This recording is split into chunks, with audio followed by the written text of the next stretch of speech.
আলু ফুলকপির রসা বাঙালিদের ঘরে এটি একটি অতি সাধারণ খাবার। আর শীতের মরশুম হলে তো কোনো কথাই নেই। তাই আমি চলে এসেছি এই সাধারণ খাবারকে অসাধারণ বানানোর জন্য। আলু ফুলকপির সাথে কাজু বাদামি মিশ্রণ যোগ করলে খাবারটি যে সুস্বাদু ও লোভনীয় হয়ে ওঠে তার রেসিপিটি বানানোর আগে আমার জানা ছিল না। তাই এর জন্য আমি আলু ও ফুলকপিগুলো আগে থেকে ডুমো করে কেটে ভালো করে ধুয়ে নিয়েছি।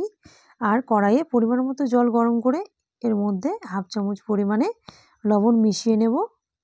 আর কেটে রাখা ফুলকপিগুলো 2-3 মিনিট ভালোভাবে ফুটিয়ে নেব।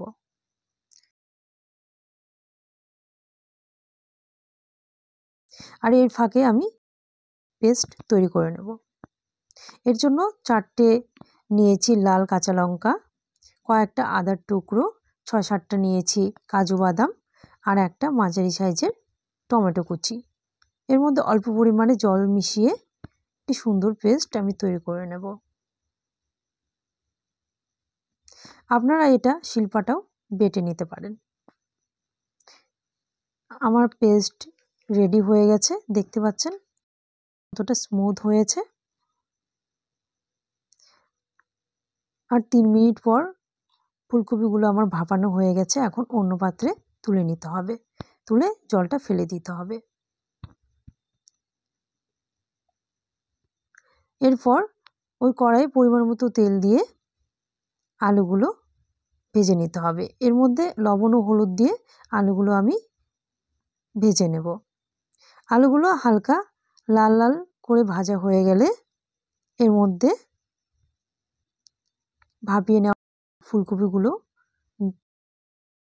দিয়ে দেব। আলু ও ফুলকপিগুলো হালকা লাল করে ভেজে নিতে হবে। ফুলকপি ও আলুগুলো আমার লাল লাল করে ভেজে নেওয়া হয়ে গেছে, এখন তুলে নিতে হবে। ওই তেলেই দিয়ে দেব একটা তেজপাতা, একটা শুকনো লঙ্কা, একটা দারচিনি, 2টো এলাচ আর হাফ চামচ হলুদ। খুব ভালোভাবে মশলাগুলোকে মিশিয়ে নিতে হবে। আর আগে থেকে পেস্ট করে রাখা মশলাটি এর মধ্যে দিয়ে দেব। অল্প পরিমাণে জলও মেশাতে হবে যাতে কড়াইয়ের মধ্যে মশলা লেগে না যায়। খুব ভালোভাবে মিশিয়ে নিতে হবে।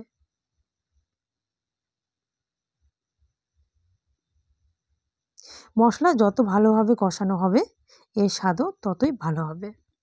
এ পর্যায়ে আমি গুঁড়ো মশলা অ্যাড করব। দিয়ে দেবো হাফ চামচ পরিমাণে ধনে গুঁড়ো, হাফ চামচ জিরে গুঁড়ো আর 1 চামচ পরিমাণে দেব লাল লঙ্কার গুঁড়ো। সব মশলাগুলো খুব ভালোভাবে আমি মিশিয়ে নিয়েছি। এখন ঢাকনা দিয়ে হালকা লো আঁচে মশলাটাকে ভালোভাবে কষিয়ে নিতে হবে।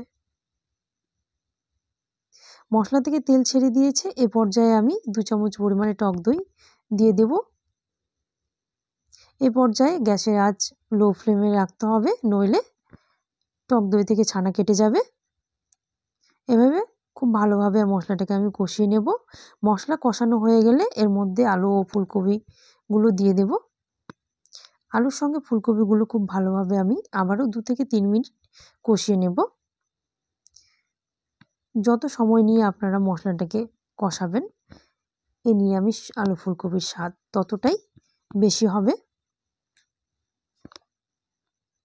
আর ফুলকপিগুলো আমি ভাপিয়ে নিয়েছি, এর ফলে যাদের গ্যাসের সমস্যা তাদের অনেকটাই গ্যাসের সমস্যা কম হবে। এখন আমি এর মধ্যে ফুটন্ত গরম জল দিয়ে দেব। আপনারা এখানে গরম জল ব্যবহার করার চেষ্টা করবেন, এর ফলে এর স্বাদটা অনেকটাই বেড়ে যাবে। এখন আমি ঢাকনা দিয়ে কিছুক্ষণ ঝোল ফুটে যাওয়া পর্যন্ত অপেক্ষা করব।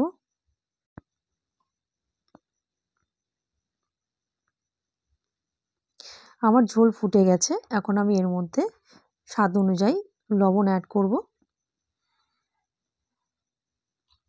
শেষে অল্প পরিমাণে গরম মশলা ছড়িয়ে মিশিয়ে নিলেই আমাদের রেডি নিরামিষ আলু ফুলকপির রসা।